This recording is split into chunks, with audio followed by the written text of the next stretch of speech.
Moses made his way back to Texas, had all sorts of misadventures along the way, fell ill, and arrived home more dead than alive. Still, he was enthusiastically making plans to start his colony. He started placing advertisements in newspapers all over the United States. But his condition grew worse and worse.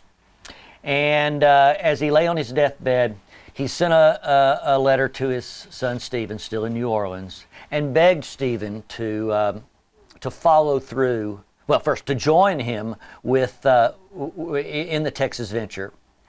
And the understanding was, if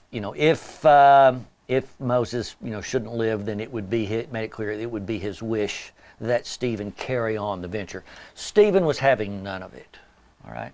He writes his mother back a letter while Moses is even still in Texas and says, "I know nothing of my father's objects or prospects, but if I am left alone a while, someday I may be able to get on my feet and pay off all the family's debts." Now, when Stephen said left alone, we know who he was talking about being left alone. He wanted to be left alone by his father, the crazy schemer, dreamer, wheeler, dealer, right? Well, Moses does die. And only when Stephen learned of his father's death, though he grieved for his father, only then did he really become committed to the idea of following through with the Texas project, because now he could run it in his own way and not have to endure the gambles and the risks that were part of Moses' personality makeup. Stephen made his way back to Texas. Met with Spanish officials there, and in fact, the day he arrived in San Antonio, he learned the news that Mexico had won its independence from Spain.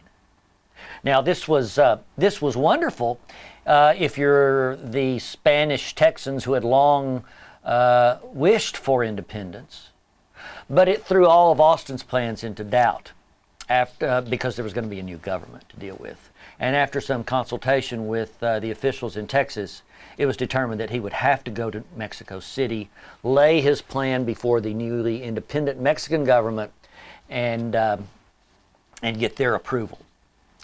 Austin traveled to Mexico City in 1822, but he had barely gotten there before the government changed hands. In fact, in the year, he thought he would be there a few months. He ended up being in Mexico City all of the year, and during that time, the government changed hands really 3 times. Each time Austin had to start all over, sort of get at the end of the line in order to lay his proposal before the government. Finally, at almost exactly a year to the day after he had arrived in Mexico City, he is granted permission to become the first foreign empressario of Texas. Empresario being the Spanish term that translates loosely as colonization agent.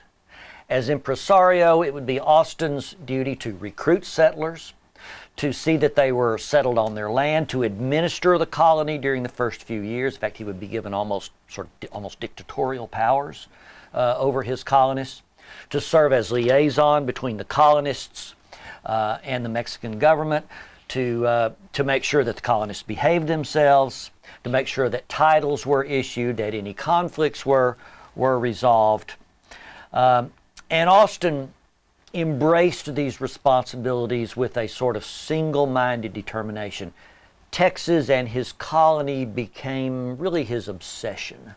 And he pursued it with single-minded intensity over the next 15 years.